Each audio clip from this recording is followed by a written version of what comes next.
যেহেতু সিলেট চ্যাম্পিয়ন হয়নি, আমাদের চেষ্টা থাকবে যেন আমরা যেন সিলেটবাসীকে এবার কাপ উপহার দিতে পারি। নাইম শেখ ডোমেস্টিকে অনেক ভালো খেলে। আলহামদুলিল্লাহ, টিম ম্যানেজমেন্ট যেরকম প্ল্যান করছেন ওনাদের কথাবার্তা বোঝা যাচ্ছে যে ওনাদের প্ল্যান মতোই টিম করতে পারছেন। ওনারা সিলেটের প্লেয়ারদের একটা প্রাধান্য দিচ্ছেন, তো সব কিছু মিলে আমার কাছে মনে হয় যে খুব একটা ব্যালেন্স টিম হয়েছে। আর মিরাজ বাইরে প্রায় তো আমরা খুশি, এর জন্য তো উনি আমাদের সাথে ডাইরেক্ট সাইনিংয়ে আসছেন। গতবারের টুর্নামেন্ট সেরা পারফর্মার ছিলেন, তো ইনশাল্লাহ এবার আশা করি যে উনি সিলেট টিমকে লিড করবেন চ্যাম্পিয়নশিপের জন্য।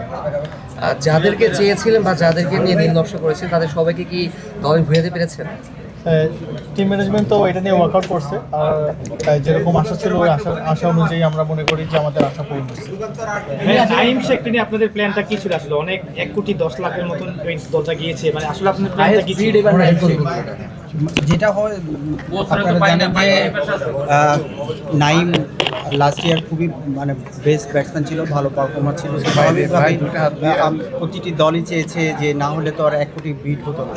তো আমরা আসলে ওই ইচ্ছা ছিল নাইমকে নেওয়া। তারপরেও প্রত্যেক টিমের একটা বাজেট থাকে, ওই আমরা আসলে আমাকে তো একটা প্লেয়ার নিলেই হবে না, আমাদেরকে একটা বাজেট দেওয়া হয়েছে এবং ওইটার মধ্যে 12টা প্লেয়ার নিতে হবে। তো আমরা আসলে সেই চিন্তা করে আমরা আমাদের যতটুকু অ্যাবিলিটি ছিল আমরা সেই পর্যন্ত আসলে রিচ করেছি। এখন আনফর্চুনেট সেটা পাই নাই, সেটা তো আসলে আমরা ওর রিপ্লেস হিসাবে আমাদেরকে যেটা বেস্ট মনে হয়েছে সেটাকে পিক করার চেষ্টা করেছি।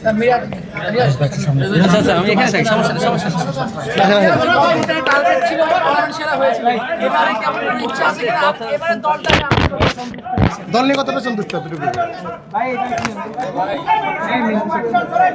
আরে ভাই কেমনে করবো, হাতে 7-8টা।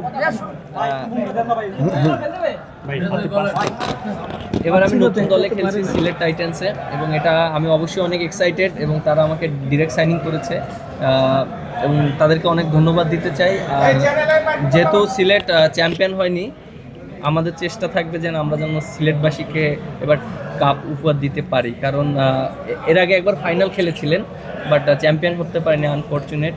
বাট আমরা চেষ্টা করব ভালো খেলার জন্য। এবং যেটা বললো যে হ্যাঁ, আমরা বেশ কিছু সিলেটি প্লেয়ার নিয়েছি, যেহেতু আমাদের সিলেট টিম এবং ফ্যান ফলোয়ার অনেক ভালো, সেইভাবে আমরা ভালো একটা কম্বিনেশন করে চেষ্টা করেছি ভালো একটা টিম করার জন্য। মিরাজ ভাই, আপনাদের দেশীয় প্লেয়ারগুলো নিয়ে আপনারা কতটুকু সন্তুষ্ট? অন্য কাউকে চেয়েছিলেন কিনা বা প্রত্যাশা অনুযায়ী হয়েছে কিনা আপনাদের দেশীয় প্লেয়ার? আপনি দেখেন ফার্স্ট বিটিংই তো নাইম শেখ অনেক দাম আমরা চিটাগংয়ে উঠিয়েছি, কারণ যেহেতু নাইম শেখ লাস্টে টপ পারফর্মার ছিল এবং ও সবসময় ডোমেস্টিকে অনেক ভালো খেলে। আপনি বিপিএল দেখেন, ফার্স্ট ক্লাস বলেন, তারপরে আপনি সব যে টুর্নামেন্টগুলো সবসময় পারফর্ম করে থাকে, সেজন্য আমরা ওকে চেয়েছিলাম। আর যেহেতু লাস্ট ইয়ার খুলনায় খেলেছিল, আমার আন্ডারে খেলেছিল, ও পারফর্ম করেছে, ওর প্রতি কনফিডেন্টটাও ছিল। যেহেতু লাস্ট পর্যন্ত আমাদের একটা বাজেটের ব্যাপার ছিল, সেজন্য টিম ওইভাবে আমরা যারা চিন্তা করেছি লাস্ট পর্যন্ত ওকে ছেড়ে দিতে হয়েছে। মোহাম্মদ আমিরকে আপনারা ডেট নিয়ে নিয়েছেন, মোহাম্মদ আমিরকে নিয়ে কি বলবেন? আসলে অভিজ্ঞ বোলার এবং কি আগেও সিলেট দলে খেলেছিল।